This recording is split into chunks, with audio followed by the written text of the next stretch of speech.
पुनः पुनः ध्यानमूलं गुरोर्मूर्तिः पूजामूलं गुरोत्पदम् मन्त्रमूलं गुरोर्वाक्यम् मोक्षमूलं गुरोर्कृपा हरिः ओम् గురువు గారిని ప్రారంభించవలసిందిగా విన్నవించుకుంటున్నాం.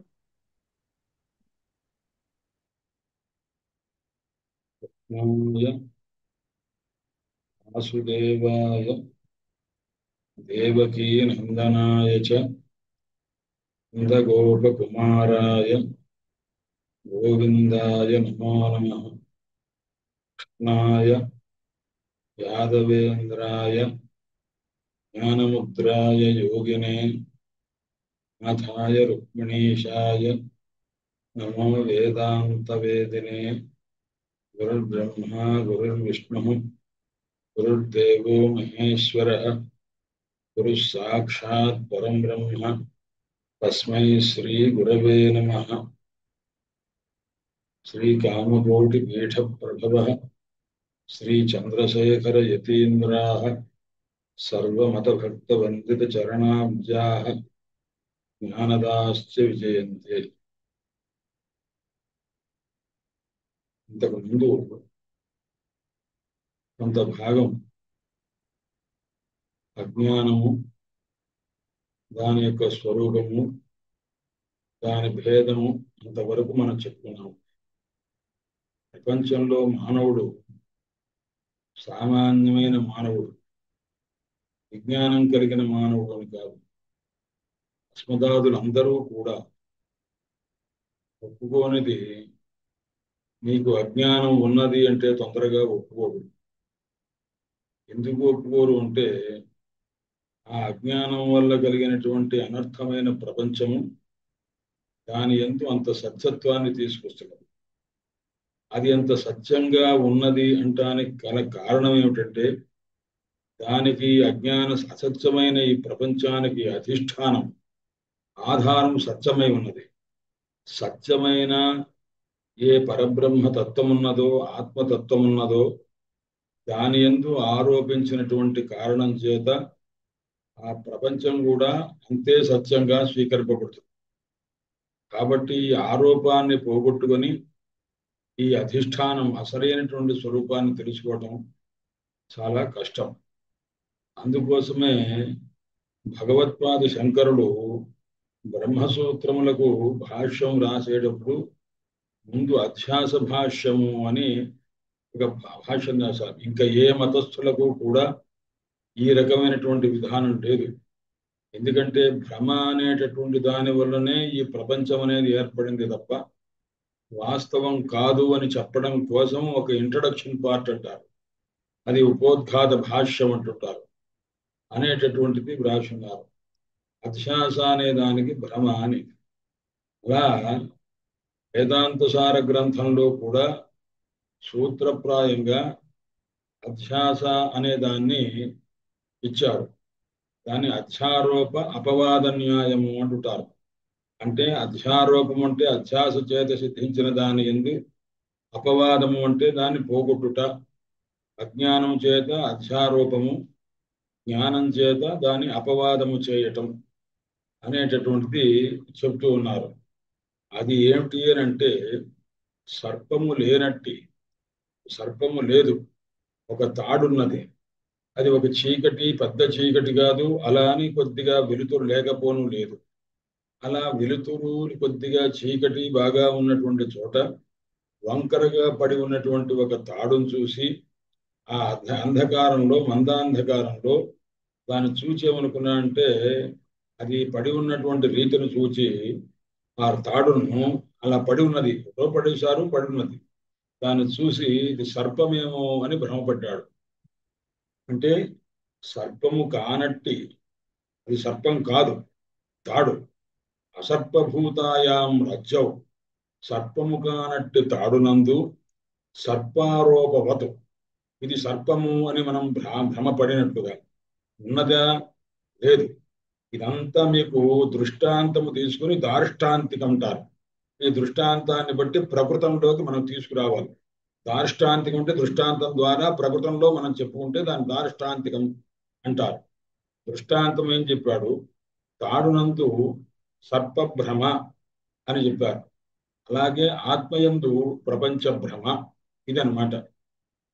అందుచేత దృష్టాంతం అంటే అసర్పభూతాయాం రజ్జౌ, సర్పము కానట్టి రజ్జువునందు ఏ రకమైనటువంటి భ్రాంతి కలిగింది అంటే సర్పం అనేటటువంటి భ్రాంతి కలిగింది. అది సర్పం ఉన్నదా? లేదు. లేనిది ఉన్నట్టుగా చేస్తేనే దీన్ని ఆరోపము అంటారు. లేని సర్పము ఇక్కడ ఆరోపితమైంది కాబట్టి సర్పారోపము. అలాగే ఆత్మయందు ప్రపంచం ఉన్నదా? లేదు.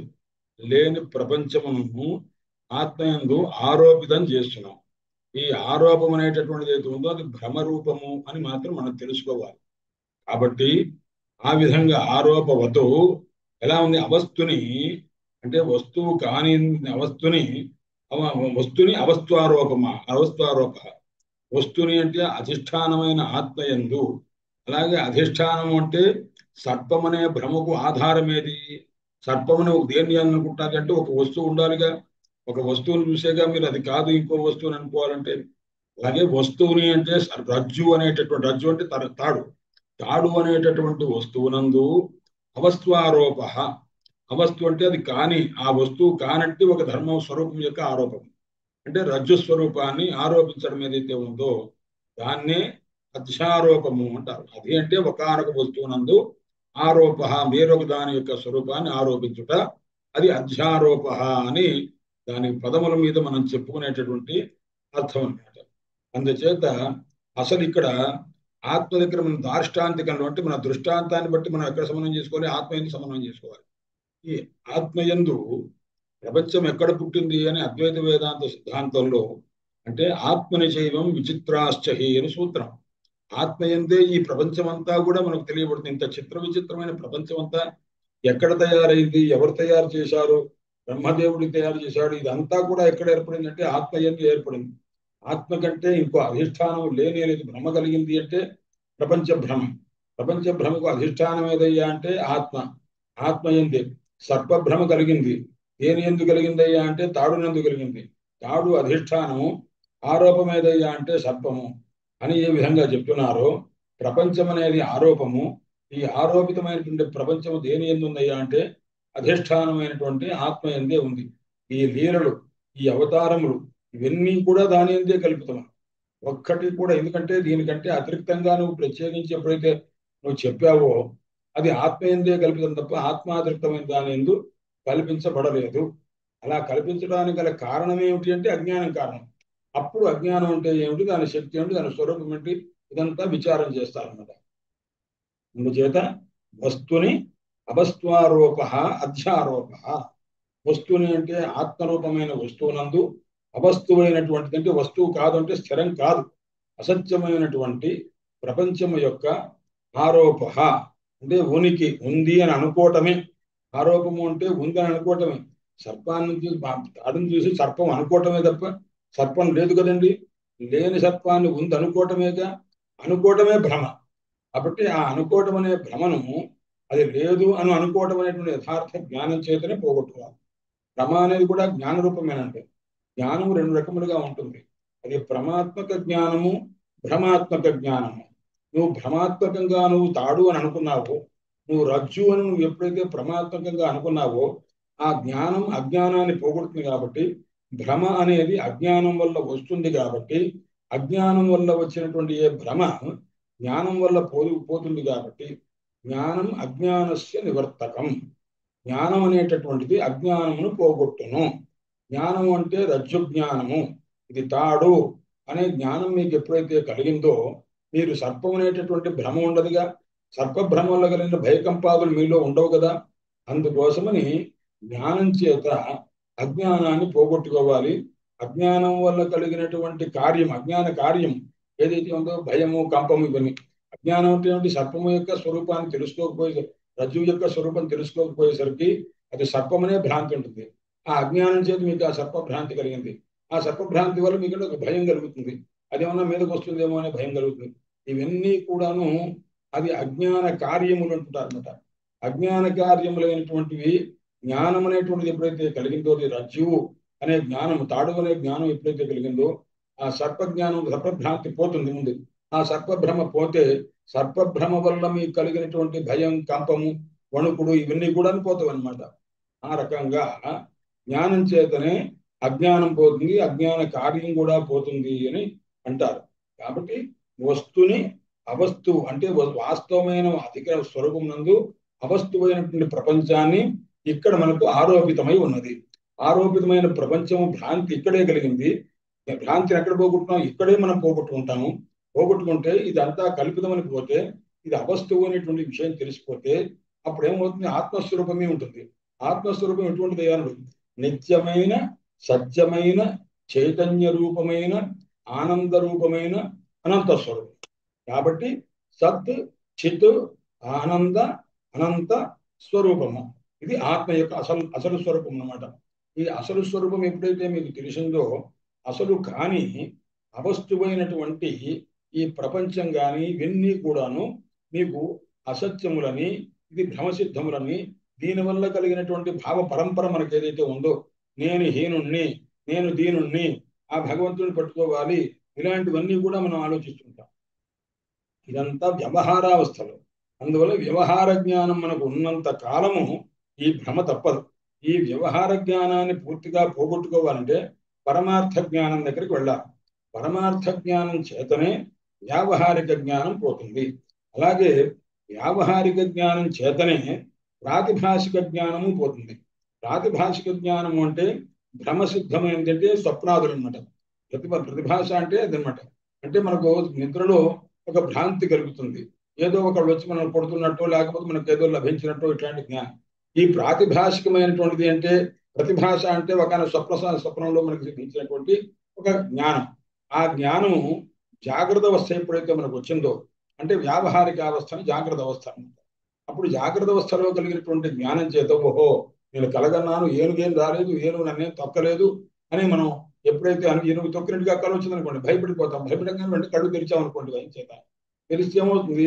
ఓహో నేను ఇక్కడే ఉన్నాను కదా, ఇక్కడ పడుకున్నాను కదా, ఏనుగు లేదు, ఇంత స్వప్నము అని చెప్పి ఏ విధంగా అయితే స్వప్నం అనేటటువంటిది అసత్యం అనే విషయం వ్యవహారావస్థలో మనకు తెలిసిందో, అలాగే ఈ వ్యావహారిక జ్ఞానమును, భ్రాంతిని, అజ్ఞానం అనేటువంటి దాన్ని, అజ్ఞానం ఏర్పడిన ఈ వ్యావహారిక స్వరూపాన్ని పారమార్థికమైనటువంటి, అంటే వేదాంతం చేత, ఉపనిషత్తు చేత చెప్పే బ్రహ్మజ్ఞానం ఉందో ఆ జ్ఞానం చేత బ్రహ్మైవేదం సర్వం అని చెప్పి, ఆత్మైవేదం సర్వం, బ్రహ్మైవేదం సర్వం అని ఉపనిషత్తు చెప్తున్నారు.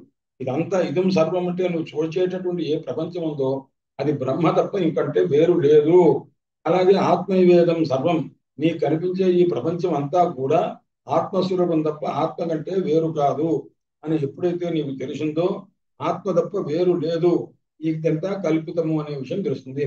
రజ్జురేవ నాయం సర్ప, ఇది త్రాడే, ఇది సర్పము కాదు అని యథార్థ జ్ఞానం మనకు ఎప్పుడైతే తెలిసిందో, అప్పుడు దాని వల్ల వచ్చే అనర్థం అంటే భయకంపాదులు కానీ, సంసారం వల్ల వచ్చే నేను బద్ధుణ్ణి, జీవుణ్ణి, హీనుణ్ణి అనేటువంటి అవస్థ కానీ ఆత్మజ్ఞానం కలిగినటువంటి వానికి ఉండదు.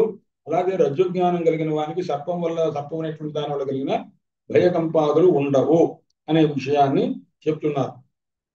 ఎందుకంటే ఈ విషయాలు మనం పదే పదే అనుకోవలసిన అవసరం కూడా ఎందుకుందంటే, మనకు శతబ్రహ్మణోపి యథాపూర్వం సంసారోపలబ్ధే అని భగవత్పాద శంకరుడు చెప్తారు. మనం ఎంతకాలం చదువుకున్నా, ఎంతకాలం వింటున్నా, శృతబ్రహ్మణోపి అంటే బ్రహ్మతత్వాన్ని గురించి ఎంతకాలమో వింటున్నారు, మహాపండితులు కూడా విన్నారు. కానీ యథాపూర్వం సంసారోపలబ్ధే, అంతా అయిపోయిన తర్వాత మళ్ళీ సంసారంలో పడిపోతుంటారు. కృష్ణ పరమాత్మ అంతటి మహానుభావులు ప్రత్యక్షమయ్యి తనకు మేనలుడుగా ఉండి, అంటే వసుదేవుని యొక్క కుమారుడుగా పుట్టారు. వసుదేవుని యొక్క సోదరి కుంతీదేవి, ఆమె కాస్త కృష్ణ పరమాత్మ యొక్క వాస్తవ స్వరూపము, జ్ఞానము కలిగింది. అలాగే పరమాత్మ అవతార స్వరూపుడన్న విషయం తెలిసింది, తనకు మేనలుడన్న విషయం తెలిసింది. తెలిస్తే చివరికి ఏమైంది? ఆయనతో నాయన నువ్వు పరమాత్మ స్వరూపం అది ఇది అని మాట్లాడింది ఆమె. మాట్లాడితే దానికి చివరికి పరమాత్మ ఏం చేశారంటే ఒక చిన్న నవ్వు నవ్వారు ఆమె స్తోత్రం చేస్తే. అంటే అద్వైతపరంగా గొప్ప స్తోత్రం చేసింది. కృష్ణాయ వాసుదేవాయ హరయే, కృష్ణాయ దేవకీ నందనాయ చ నందగోప కుమారాయ గోవిందాయ నమో నమః అంది. ఇది పెద్ద వేదాంతం ఉన్నదనమాట ఆ భాగవతంలో ఆ శ్లోకానికి. ఆయన కృష్ణ నీకు నమస్కారం అయ్యా అన్నారు. ఎటువంటి వాడు అంటే కృష్ణుడు అంటే అజ్ఞానాన్ని పోగొట్టేవారు అని దానికి అర్థం కృష్ణాయ అని. ఇంకో అర్థం ఏమిటి? నువ్వు నువ్వు ఆ జన్మ అవతారం ఎత్తిందే ఈ భూమిలో ఉన్నటువంటి రాక్షసులను సంహారం చేయడం కోసం, రాక్షసులుగా ఉన్నటువంటి మానవుని సంహారం చేయడం కోసం మీరు అవతరించారు అని చెప్పి, నీకంటే కూడా నేను కన్న మా అన్న అంటే వసుదేవుడు నా అన్న, ఆయన చాలా గొప్పవాడు, అందుకని వాసుదేవాయ అని వసుదేవుని కుమారుడు అయ్యా అని ఆయన పొగిడింది. తర్వాత అంతకంటే కూడా ఆయన జన్మకు కారణభూతం అవుతాడు పురుషుడు తప్ప, ఆ జన్మని ఆ స్వరూపాన్ని ధరించిన గర్భవాసాన్ని పొందింది ఎవరు? దేవకీదేవి. అందువల్ల వసుదేవునికి ఉన్నటువంటి 8 మంది భార్యలు ఉంటే అందులో కూడా దేవకీదేవి చాలా గొప్పది. ఎందుకంటే నేను కడుపును పెట్టుకున్నది కాబట్టి. దేవకీ నందనాయచ అని అంది. ఎందుకంటే దేవకీ నందనాయ అంటే వాసుదేవాయ అని చెప్పక్కర్లేదండి. ఎందుకంటే దేవకీదేవి ఎలాగో వసుదేవుని యొక్క భార్య కాబట్టి. అందుకోసం ఈ మాటను మళ్ళీ ఆ మాట ఎందుకు అనాలి అంటే, ఆమె గర్భధారణ పాలన పోషణాదులు ఆమె చేస్తుంది కాబట్టి ఆ దేవకీదేవి గొప్పది. నందగోప కుమారాయ, ఆమె ఎంత మటుకు చేసింది? పుట్టినంత మటుకే, తర్వాత నందునింట్లో ఉన్నారుగా. నందగోప కుమారాయ అంటే నందుడు చాలా గొప్పవాడు, ఎందుకంటే ఆయన అంత పెంచిందంతా ఆయన 12 సంవత్సరాల దాకా పెంచింది. అందులో గోవిందాయ నమో నమః అని చెప్తుంటారు. దీనికి మళ్ళా కూడా కృష్ణాయ, అజ్ఞానాన్ని పోగొట్టేవారు. వసు అంటే కాంతి, దానికి సంబంధించినటువంటి కాంతి స్వరూపం చేత దీవ్యతి ప్రకాశించేవారు కాదు వాసుదేవాయ నిత్య స్వప్రకాశ స్వరూపాయ. అలాగే దేవకీ నందనాయచ, దేవతలకు కూడాను ఆనందం అందింపజేసేటువంటి రీతిగా ఉపాస్య రూపంగా ఉండే తత్వం నీవు. నందగోపకుమారాయ అంటే నందులు గోపులు వంటి ఏ అజ్ఞానులు ఎవరైతే ఉంటారో వాడి యొక్క కు అంటే అజ్ఞానాన్ని మారాయ పోగొట్టేవాడివి. గోవిందాయ వేదవేద్యుడు అయినట్టు నీకు నమస్కారము అని వేదాంతంలో కూడా అర్థం చెప్పారన్నమాట. అంటే ఆ పరమాత్మతత్వాన్ని సగుణంగా చెప్పేటటువంటి అవకాశం ఉంటుంది, నిర్గుణంగా చెప్పే అవకాశం ఉంటుంది. ఒక్కొక్కడు ఒక్కొక్క రీతిగా చెప్తుంటారు. అది ఉత్తమాధికారులైతే పరమ వేదాంతమైనటువంటి స్వరూపంగా తెలుసుకుంటారు, తెలియని వాళ్ళు మామూలుగా చెప్తుంటారు అనమాట. అందువల్ల దీంట్లో ఏమిటి భక్తి చేత చెప్పే విధానం వేరే, ఉపాసన చేత పరమాత్మ స్వరూపాన్ని తెలుసుకోవడం వేరే, ఉపనిషత్తుల చేత పరమాత్మ తత్వం యొక్క యథార్థ స్వరూపాన్ని గ్రహించడం వేరే. అందువల్ల అజ్ఞానం అనేటటువంటిది ఎవరికి ఉందయ్యా అన్నారు అంటే, మనం అందరం అజ్ఞానం లెక్క. భగవత్పాద శంకరులు చెప్పారు, ఆయన వీళ్ళంతా మానవులంతా భాష్యంలోనే చెప్పారు. ఇదేదో నేను ఎక్కడో లేని మాటలు చెప్తున్నాను మాత్రం మీరు భ్రాంతి పడవద్దు. ఎందుకంటే నేను చెప్పేదంతా కూడా వేదాంతంలో పశ్వాదిభిశ్చా విశేషాత్ సూత్ర భాష్యంలో చెప్తారు. పశువులతో సమానమయ్యా, ఏమాత్రం తేడా లేదయ్యా అన్నారు. ఎందుకంటే ఒక ఈక్వలెంట్ అనేటువంటి చెప్పడానికి ఏమన్నా మాకు కొద్దిగా సందేహం మనబడవచ్చులేమో తప్ప, ఎవరైనా సభలో మాట్లాడేటప్పుడు భగవత్పాద శంకరుడు భేదం ఏమీ లేదు పాపం, మహానుభావులు. ఆయన యథాహి పశ్వాది, ఎవరు పండితుల సంగతి కూడా చెప్తున్నారు ఈ మాట, అందరికి కలిపి వాళ్ళ కోసం అనమాట. వాడు పశువులతో సమానమయ్యా అన్నారు. ఎందుకు పశువులతో సమానం ఉన్నారు అంటే, ఎప్పుడైనా సరే దండోత్తరకరం పురుషం అభిముఖం అవలభ్య బలాయుధ మారభంతే. పశువులు ఏం చేస్తావయ్యా అన్నారు. ఒక కర్ర తీసుకొని ఎవడన్నా కొట్టడానికి ఎవడన్నా వస్తే ఆ పశువులు కాస్త పారిపోతాయి. అదే హరిత పరిహరణ పూర్ణపాణం అభిముఖం ఉపలభ్య, పచ్చగడ్డి చేతులు పెట్టుకుని దా అని పిలిస్తే వెంటనే పరిగెత్తుకొస్తున్నవి. ఏవం పండితాభి వ్యుత్పన్న చిత్తాహ, అంటే మంచి పాండిత్యం కలిగినటువంటి వ్యుత్పన్న చిత్తులు, పెద్ద జ్ఞానం కలిగిన వాళ్ళు కూడా ఏం చేస్తారయ్యా అంటే, అయ్యా మీకు సన్మానం చేస్తాను రండి అని చెప్పి కంకణాలు వేస్తాం, అవి వేస్తాం, కిరీటాలు పెడతామంటే వాళ్ళు వెంటనే పరిగెత్తుకుంటూ వస్తారు. అదే కర్ర తీసుకొని కొట్టడానికి వస్తే వెంటనే పారిపోతుంటారు. కాబట్టి పశువులకు వీళ్ళకి మీద తేడా ఏముంది కనుక ఏది లేదు. మాయా పంచకమని భగవత్పాద శంకరుడు ఒకటి రాశారు. ఎందుకంటే ఇప్పుడు ఈ భ్రాంతికి కారణం ఏమిటి అని చూడండి. రెండు వస్తు అవస్తు రెండు ఉండాలి. ఎప్పుడు ఈ రకమైనటువంటి భ్రమ కలగాలి అంటే, భ్రమకు కారణం ఏమిటన్నాడు, వస్తు అవస్తు ఈ రెండు యొక్క సంబంధమే అనమాట. వస్తువు అంటే అసలైన సత్య స్వరూపం, అవస్తువు అంటే దాని ఎందుకు కల్పించినటువంటి అవస్తు స్వరూపం, అసత్యమైన రూపం. ఈ రెంటి యొక్క సంబంధం అయితే ఉందో ఇదే ఇదంతా కూడా. దీనికి దానికి సంబంధం అంటే ఒక అటాచ్మెంట్ లింక్ ఉండాలి. ఆ లింక్ ఈ వస్తువును అవస్తువుగా అనుకోవడానికి కారణం ఏమిటి అన్నారు అంటే, అజ్ఞానం కారణం అనమాట. అందుకోసం మాయా పంచకం అని రాసి ఉన్నారు. ఒక ప్రకరణం రాశారు, 5 శ్లోకములు ఉంటుందన్నమాట. ఆయన శృతిశత నిగమాంత శోధకానపి అహరహర ఆహరతో ధనాని సద్య కరోతి చతుష్పదాద్య భిన్నాన్ అఘటిత ఘటన పటీయసి మాయా అని. అంటే శృతిశత నిగమాంత శోధకాన్ అంటే వందల కొలది వేల కొలది నిగమాంతములు అంటే, నిగమములు అంటే వేదం, వేదం యొక్క అంతమంది ఉండేది వేదాంతం అంటే ఉపనిషత్తులు. దాన్ని బాగా శోధించినటువంటి మహనీయులు ఎందరో ఉన్నారు. వాళ్ళు కూడా ఏం చేస్తారు, శృతి శత నిగమాంత శోధగానపి వాళ్ళు మళ్ళా అంతా పొద్దునంతా పూజా పురస్కారాలు చేసుకొని మళ్ళా దేశానికి వెళ్ళి ఆ ఊరికి ఈ ఊరికి వెళ్ళి అక్కడ పూజ సన్మానాలు, ఇక్కడ సన్మానాలు, అక్కడ సభలు, ఇక్కడ సభలు అని వెళ్ళి అక్కడ మాట్లాడి 4 రూపాయలు సంపాదించుకొని వాడు కాస్త ఏం చేస్తారయ్యా అన్నాడు. అంటే ఒక పశువు కనుక ఆహారాన్ని కాస్త సంపాదించుకొని పక్షులు కూడా చిన్న చిన్న గడ్డి నోట్లో పెట్టుకొని వచ్చి పిల్లల కోసం తీసుకొచ్చి పెట్టినట్టుగా పశువులు ఏ విధంగా తన దూడలను కాస్త తీసుకుని వెళ్ళి వాటి కూడా ఆహారం తెరిపించినట్టుగా వీళ్ళు కూడా ఏం చేస్తారయ్యా అంటే అక్కడ తిరిగి ఇక్కడ తిరిగి మొత్తం మీద డబ్బు సంపాదించుకొచ్చి భార్యా పిల్లలు పోషించుకోవడంలో ఉంటారు.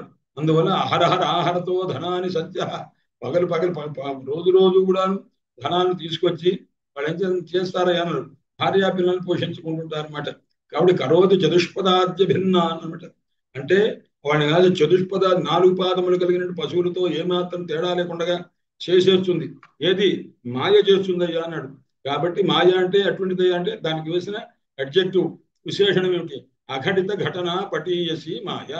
ఏది కుదరదు అని అనుకుంటామో దాన్ని కుదిర్చేట్టు చేసే సామర్థ్యం మాయకున్నదనమాట. అఘటిత అంటే కూడబడని దాన్ని ఘటిత అంటే చేయటంలో పటీయసి మిక్కిలి సామర్థ్యం కలిగి మాయ అనమాట. అందువల్ల ఈ అజ్ఞానాన్ని పోగొట్టుకోవడం అనేది అది సులభమైన విషయం కాదు. ఒక జీవితానికి కూడా సరిపోదు, కొన్ని జీవితాలైనా సరిపోదు. ఏనాటికో కానీ అసలు స్వరూపం తెలియటం అవసరం. ఆ తెలిసిన తర్వాత కొద్దిగా మనకు వైరాగ్యం కలగడం, అందులో అత్యంత విషయాసక్తిని కాస్త తగ్గించుకోవడం, భగవంతుని యొక్క అనుసంధానం చేసుకోవడం, భక్తి చేతి ఇంతకంటే ఉత్తమ సంస్కారం కలగటం, బాగుపడటం, ఇది కావాలి. అందుకోసం ఆ జిస్ట్ అంటుంటారే సారమని ఆ ఎసెన్స్ అంతా కూడా తీసుకొచ్చి మహానుభావుడు ఆ సదానంద యోగేంద్రుడు ఇందులో ఈ రచన ఇదేనే కాదండి, వాక్యశుద్ధం రాశారు, ఇంకా భగవత్పాద శంకరులు రాసిన ప్రకరణ గ్రంథాలు. ఒక్కొక్క గ్రంథం మన జీవితానికి సరిపోయేది. ఒక వివేక చూడమని మన జీవితానికే సరిపోతుంది. అది మొత్తం యావత్ బ్రహ్మసూత్ర భాషం, గీతా భాషం, ఉపనిషత్ భాషం చదివితే ఎంత జ్ఞానము అంత జ్ఞానం కలిగేట్టు రాశారు, ఎంత కృపాళులే రాశారు. అందుకోసం మనం పుడుతూనే ముగ్గురితోటి మనం రుణం కలిగి పుడుతుంటాం అనమాట. అందుకోసం అనేది ఏమిటయ్యా అంటే దేవరుణము, ఋషి రుణము, పితృరుణము అని అంటుంటారు అనమాట. కాబట్టి పితృదేవతలకు రుణపడి ఉన్నాం, ఋషులకు రుణపడి ఉన్నాం. అలాగే ఇలాగా మన సమస్తమైనటువంటి ఈ మునులకు అందరికి కూడా ఋషిపడి ఉన్నామట. కాబట్టి దేవతలకు, ఋషులకు, మునులకు, పితృదేవతలకు కూడా మనం రుణపడి ఉన్నాం. కాబట్టి ఇప్పుడు మునులకు ఎందుకు రుణపడి ఉన్నావు అంటే ఇంత జ్ఞానం నీకు తెలిసినా అన్నాడు. నీవు నిత్యానంద స్వరూపం ఉన్న సంగతి నీకు తెలియదు. నీకు నిత్యానందం ఉన్నదని చెప్పాలంటే ఆ ఋషులు రాయకపోతే మనకు తెలుస్తుందా? తెలియదు కదా. అందుకోసమని ఇప్పుడు చెప్తున్నారు. వస్తువు అంటే ఏమిటి, అవస్తువు అంటే ఏమిటి? వస్తువుని అవస్తువును ఆరోపించడమేగా వస్తువునందు. వస్తువు అంటే ఏంటారు? సచ్చిదానంద అనంతాత్మకం బ్రహ్మ అది చెప్పడం అన్నమాట. అది సద్రూపము, చిద్రూపము, ఆనంద రూపము, అనంత స్వరూపమైనది అన్నది. సత్ అంటే సత్యము అన్నాం అనుకోండి. సత్యమైతే మనకు తెలియబడకపోతే ఎంత సత్యమైతే ఉపయోగం ఏంటండి? అందువల్ల సత్ అన్న తర్వాత అది చిత్ అన్నమాట. అది జ్ఞానస్వరూపం అన్నట్టు. ఏదైనా ఇది తెలుసుకుంటే దానివల్ల ఆనందం ఉండాలి తప్ప దుఃఖమన్నా పోవాలి, ఆనందమన్నా ఉండాలి. అది లేకపోతే ఎలా అంటారేమో అని సద్రూపము, చిద్రూపము, ఆనంద రూపం. అది ఆ ఆనందం కూడా అంతమైపోయి నశించిపోయేదైతే ఉపయోగం లేదు కదా. అందువల్ల సద్రూప, చిద్రూప, ఆనంద రూప, అనంత రూప, ఇది అన్నమాట బ్రహ్మ అంటే. అది సత్యం అన్నమాట. ఈ సత్యమైన దాని యందు మనం ఏం చేస్తున్నాము? అసత్యమైనటువంటి వస్తువుని ఆరోపణ చేస్తున్నాం. అంటే ఏమైంది?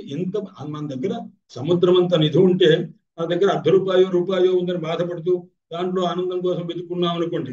ఇంత బ్రహ్మానందాన్ని పోగొట్టుకొని ఆగంతుకంగా ఆరోపితమైనటువంటి ఒక స్వరూపాన్ని మనం చూసి దాంట్లో ఏదో మనం కష్టమో నిష్ఠూరమో బాధలో పడుతూ ఆనందం పడుతున్నట్టుగా ఉన్నామే. ఇదేనమాట దారిద్ర్యం. అంతే, ఇంతకంటే దారిద్ర్యం అనుకున్నా ఉంది అన్నారు. కానీ నీ దగ్గరే ఇంత ఉంటే, అందుకోసం ఛాందోగ్యోపనిషత్తులో చెప్తుంటారు కదండి, అందులో హిరణ్యనిధి దృష్టాంతం అని చెప్తుంటారు. అంటే ఒక ముష్టివాడు పాపం బాధపడుతూ ఉంటాడు. ఒక చిన్న భూమి ఉంది, అతనికి ఒక 50 గజాల స్థలం, దాంట్లో గుడిసె వేసుకుని బాధపడుతూ ఉంటే వాళ్ళ గురువు గారు వస్తారు. గురువు గారు ఎవరో ఒక ఋషి వస్తాడు. అయ్యా నాకు తింటానికి తిండి లేదు, ఓపిక లేదు, పని చేసుకోవడానికి, ఏదైనా అనుగ్రహించండి అన్నారు. అంటే ఏమిటి? అప్పుడు ఆయన అన్నారు, నాయన ఈ స్థలం నీదేనా అన్నారు. నాదేనండి, మా తాతల దగ్గరికి ఇక్కడే ఉంటున్నామండి అన్నారు. అంటే పూర్తి హక్కు నీదేనా అన్నారు. నాదేనంటే అన్నారు. అయితే కొడుకులందరూ కూడా వదిలిపెట్టేశారు, నాకు ఓపిక లేదు, తినడానికి లేదు అని అంటే, అయితే ఆ భూమి తవ్వరా అబ్బాయి అని అన్నారు. అది తవ్విన తర్వాత అందులో హిరణ్య నిధి కలిగింది, బంగారు అనేక ఆభరణంతో కూడుకున్నది అనమాట. ఇది ఎలా ఉంది అన్నాడు. ఎక్కడుందయ్యా అన్నాడు. ఇప్పుడు దాకా వాడు ఏమనుకుంటున్నాడు? ఆ నిధి దొరకనప్పుడు ఏమనుకుంటున్నాడండి? వాడు నేను దరిద్రుని, నాకు ఎవరు లేరు, ఏమీ లేదు, తినడానికి తిండి లేదు, ఏడుస్తున్నాడు. అదే ఒక గురువు అన్నటువంటి వారు నీకు నాయన ఇంత ఉందిరా చూడరా అబ్బాయి అని అంటే, అప్పుడు మీకేం తెలిసింది? ఆ హిరణ్య నిధి కలిగింది. దానివల్ల దేవాలయాలు కట్టించాడు, తాట చెరువులు తవ్వించాడు, గొప్ప సంపదను భవించాడు జీవితకాలం కూడా. అలాగే గురువు అన్నటువంటి వారు ఏం చేస్తారయ్యా, ఉపనిషత్తు అనే మాత ఆ గురు రూపంగా ఆయనలో ప్రవేశించి ఆ గురువు అన్నటువంటి వాడు శిష్యునికి ఉపదేశం చేస్తే ఆ ఉపదేశం వల్ల అతను ఆ జీవభావాన్ని పోగొట్టుకొని నేను జీవుడను కాదు, నేను హీనుడను కాదు, నేను దరిద్రుడను కాదు, నేను దుఃఖిని కాదు, నేను నిత్య సుఖస్వరూపిణి, నిత్య ఆనంద స్వరూపిణి, సుఖము కలవాడను అనుకోకూడదండి. సుఖస్వరూపమే, సుఖమే నా స్వరూపం, సుఖం కంటే వేరే లేదన్నమాట. ఉప్పుగడ్డ యొక్క ఒక ముద్ద తీసుకొస్తే అది ఉప్పు స్వరూపం, ఎక్కడ చూసినా ఉప్పే ఉంటుంది.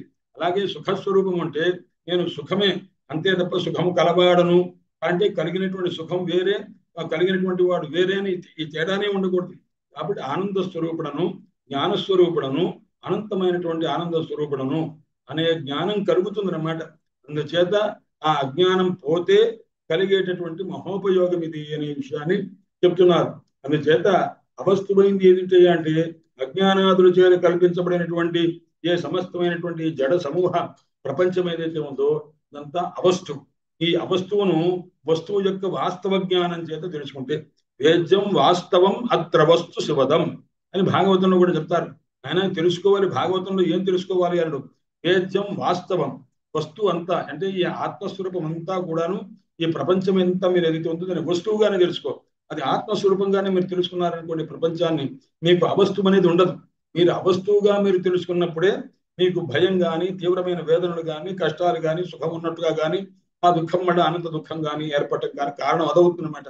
అందువల్ల మీరు వస్తువు నుంచి ఏర్పడింది వాస్తవం అంటే పరమాత్మ స్వరూపం కంటే వేరు కాదు అని మీరు తెలుసుకుంటే మీకు తాపత్రయ ఉన్మూలనం, ఏ రకమైన ఆధ్యాత్మిక ఆది భౌతిక ఆది దైవికమైనటువంటి తాపములు ఏవి కూడా ఉండనే ఉండవు. ఉన్మూలనం అంటే అంశ, దాని వాసనలు కూడా ఉండవు అనమాట. ఆ రకంగా తెలుసుకోవాలి. కాబట్టి ఈ అవస్తువు అనేటటువంటి భ్రమ ఎలా కలిగిందండి? వస్తువు నందు అవస్తు భ్రమ ఎలా కలుగుతుంది అంటే అజ్ఞానంతో, అజ్ఞానం వల్ల కలుగుతుంది అని చెప్పారు. అజ్ఞానం అనేటువంటి కలిగిందన్నారు. అసలు ఈ అజ్ఞానం అంటే ఏమిటండి అన్నారు అని చెప్తే దానికి సదసద్భ్యాం నిర్వక్తం అసత్యం అన్నారు. అది సత్తు అని చెప్పలేమండి, అసత్తు అని చెప్పలేదండి. అంటే సత్యము అని చెప్పలేము, అసత్యము అని కూడా చెప్పడానికి అవకాశం లేదు. అనిర్వచనీయము అన్నటువంటి ఏమిటంటే దాన్ని నిర్వచనం చేయడానికి అవకాశం లేదు. సత్యమని చెప్తామా? సత్యేతి నబాధ్యేత. సత్యమైన వస్తువు, అజ్ఞానం సత్యమైన వస్తువు అన్నట్టయితే సత్యమైన వస్తువు ఆత్మ సత్యమైన వస్తువు అయ్యి అజ్ఞానము సత్యమైన వస్తువు అయితే ఆత్మ ఏ విధంగా బాధింపబడుతుంది దేని చేత, అలాగే సత్యమైనటువంటి ఇది కూడా అయితే రెండు సత్యములు అయితే అజ్ఞానం కూడా దేని చేత బాధింపబడదు, జ్ఞానం చేత కూడా బాధింపబడదు. ఎందుకంటే అది కూడా సత్ కాబట్టి. కాబట్టి సత్ అని చెప్పడానికి వీల్లేదు. మరి అసత్ అని చెప్దామా అంటే అసత్యే నప్రతీయేత. అసత్యమైన వస్తువు అన్నారనుకోండి, లేని వస్తువు మనకి ఎలా తెలియబడుతుంది? లేని వంధ్యాపుత్రుడు ఉంటాడు అంటే ఒక గొడ్రాలు కుమారుడు అని అన్నారు అనుకోండి, అలాగనమాట. ఖపుష్పం అలా చెప్తాం. ఎందుకంటే కొన్ని పదాలు ఉపయోగిస్తే మా తండ్రి గారు మా గురువులు చెప్తారు, ఆయన కొన్ని పదాలు మన సమాజంలో చెప్పేటప్పుడు ఆ మాట అనగానే కొంతమంది బాధపడే ప్రమాదం ఉంటుంది రా అబ్బాయి. అందుకోసం అది కాకుండా వాడు ఉదాహరణ చెప్పారు. వాడు ఋషులు కదండి, వాడు యథాతథంగా మనకు అనుభవంలో ఉన్న విషయాలు చెప్పడం కోసం అలాంటి మాటలు చెప్తుంటారు. కాబట్టి ఒక ఒక స్త్రీకి తల్లి లేరనుకోండి, ఆమెకి కలగనే 90 ఏళ్ల తర్వాత కూడా కలగలేదు. కలగకపోతే ఉంటారు ఇప్పుడు వంధ్యాపుత్రుడు అంటాను, కలిగే సంతానం ఉంది అని అనలేదు. వంధ్యాపుత్రుడు ఏ విధంగా అయితే అసత్యము లేదో అలాగే ఖపుష్పం ఉంటారు, ఆకాశ కుసుమం ఉంటారు, గగన కుసుమం ఉంటారు. ఈ గగన కుసుమం, గగనంలో కుసుమం పుడుతుంటండి, లత లేదు, ఈ వృక్షం లేదు, ఏది లేకుండా పుష్పం ఎలా పుడుతుంది? పుట్టదు కదా. గగన కుసుమం ఏ విధంగా అయితే అసత్యము, అసత్యమైనది నీకు ఏ విధంగా తెలియబడదో అలాగే అజ్ఞానం అనేటటువంటి ప్రపంచం అనేటువంటి అసత్యం అంటే, అజ్ఞానం అనేది అసత్ అంటే ఆ అసత్ అయింది నీకు ఎలా తెలియబడుతుంది? తెలిసే అవకాశం లేనే లేదు. కాబట్టి అసత్యం అని చెప్పడానికి వీలేదు. కానీ అజ్ఞానం చేత ఏర్పడిన ప్రపంచం మనకు తెలుస్తున్నది కాబట్టి ప్రపంచము ఉన్నదని చెప్పవలసిందేగా ఇప్పుడు మన అనుభవం బట్టి. కాబట్టి ఇది అసత్యమని పూర్తిగా చెప్పడానికి వీలేదు. అలానే సత్యం అని చెప్దామా అంటే అది అబాధ్యమై ఉండాలి, దేని చేత బాధింపబడకూడదు. బ్రహ్మజ్ఞానం చేత కాదు, ఎందుకంటే బ్రహ్మ సత్యం యథా తథా జగదపి సత్యం, జగత్ కూడా సత్యం. కాబట్టి బ్రహ్మ యథా అబాధ్యం, దేని చేత అది బాధింపబడదో జగదప్యబాధ్యం స్యాత్ అన్నమాట. అందుకోసమని వాళ్ళు అనిర్వచనీయం అన్నాడు. సత్యేన వక్తున్న సత్యం, అసత్యేన వక్తున్న సత్యం. సత్యంగా సత్యమని చెప్పడానికి వీల్లేదు, అసత్తుగా కూడా చెప్పడానికి వీల్లేదు అని అంటారండి. అందుచేత అనిర్వచనీయం. అయితే ఇంకా ఎటువంటిదయ్యా అన్నాడు. అనిర్వచనీయమయ్యి త్రిగుణాత్మకం, సత్వరజస్తమో గుణాత్మకమై ఉంటుంది ఈ ప్రపంచం అనేది. ఇది వరకు నేను కొంత చెప్పి ఉండవచ్చు, కానీ మళ్ళా ఈ ప్రకటన నుంచి మళ్ళా వద్దాం. ఎందుకంటే శాస్త్రం సుచింతితం అథో ప్రవిచింతనీయం. శాస్త్రం ఎన్నిసార్లు మనం ఆలోచించినప్పటికీ కూడాను, అథో అయినప్పటికీ కూడా ప్రవిచింతనీయం. ఇది వరకు చింతన చేశామండి, తర్వాత విచింతన చేశామండి, ఇప్పుడు ప్రవిచింతన చేయాలండి. అందువల్ల ఎందుకంటే మనకు తెలిసినట్టుగా ఉన్నప్పటికీ కూడా ప్రకర్షేణ విశేషేణ చింతనీయం ప్రవిచింతనీయం అన్నమాట. అందుకోసం మరలా నేను చెప్తున్నాను. అది నేను కూడా తెలుసుకోవాలి, నేను ఆ రకంగా తెలుసుకోవాలి కదండి. ఒకళ్ళు కాదు, ఇది మనం ఒకళ్ళు చెప్తున్నారు, ఒకళ్ళే కొంతమంది వింటున్నారు అని ఈ శిష్యాచార్య భావం అంతా కూడా భగవత్పాదులు వారు చెప్పారు. ఆయన ఆ దక్షిణామూర్తి స్వామి వారు శిష్యాచార్యతయ తథైవ పితృపుత్రాది ఆత్మన భేదత, శిష్య రూపంగా ఆయనే ఉంటారు, ఆచార్య రూపంగా ఆయనే ఉంటారు. ఉన్నది ఎవరు? ఆ స్వరూపం ఒక్కడే, గురుమూర్తే ఉంటారట్లా. అందుకోసం తస్మై శ్రీ గురుమూర్తయ్య నవేదం శ్రీ దక్షిణామూర్తయ్య అని. అందువల్ల శిష్యభావం ఒకటి చెప్పడం ఒకటి వింటమని కాదు. అందుకోసం ఎవరో ఇద్దరు ఉన్నారు, ఇద్దరికి అన్ని తెలుసు కాబట్టి నువ్వు చెప్పు నేను వింటుంటాను. ఆ సంధాయ సంభాష కలిసి మనం మాట్లాడుకోవడం లాగానే భావన చేసుకోండి. ఇప్పుడు చెప్తున్నారు అజ్ఞానాది సకల జడభూత జడ సమూహ అవస్తు. అజ్ఞానం అంటే ఏమిటంటే సదసత్యం నిర్వక్తం అసత్యం అనిర్వచనీయం. ఇంకా ఎటువంటిది అంటే అజ్ఞానము త్రిగుణాత్మకమైనటువంటిది అన్నారు. త్రిగుణం అంటే ఏమిటంటే సత్వగుణం, రజోగుణం, తమోగుణం. ఈ సత్వరజస్తమో గుణాత్మకంగానే ఉంటుంది అని చెప్తున్నారు అనమాట. అందుచేత ఈ మాయ యొక్క స్వరూపం అజ్ఞానం ఎలా ఉంటుంది అంటే సత్వరజస్తమో గుణాత్మకమైనటువంటి స్వరూపంతో కూడుకొని ఉంటుంది, ఆ స్వరూపంతో ఉంటుంది అని. పోనీ ఇది దేనికి విరోధి అయ్యా అన్నాడు, జ్ఞాన విరోధి. చూసారా, అజ్ఞానానికి విరోధి ఎవరయ్యా అంటే జ్ఞానం. అందులో జ్ఞానానికి విరోధి. జ్ఞానం ఉంటే ఇది తట్టుకోలేదనమాట. అందువల్ల అంధకారం అనేది సూర్యప్రకాశం ఉంటే ఉండలేదు. అందుచేత జ్ఞానం ఉన్నటువంటి చోట అజ్ఞానం ఉండదు. అజ్ఞానం యొక్క స్వరూపం ఏమన్నారు, అది నిర్వచనం చేయడానికి అవకాశం లేదన్నాడు. ఇంకా ఏమని చెప్పాడు, జ్ఞానానికి విరోధి అన్నారు. ఇంకా ఏం చెప్పాడు ఒక మాట మనం ఇంతకుముందే అనుకున్నాం. అదేంటి, త్రిగుణాత్మకం వస్తువు, సత్వరజస్తమో గుణములు కలిగినటువంటిది అనమాట. అందువల్ల సత్వరజస్తమో గుణాత్మకమైనటువంటి ఈ అజ్ఞానము ఎటువంటిదయ్యా అంటే అనిర్వచనీయము మరియు జ్ఞానానికి విరోధి. ఈ జ్ఞానం ఉన్నట్లయితే ఉండదు.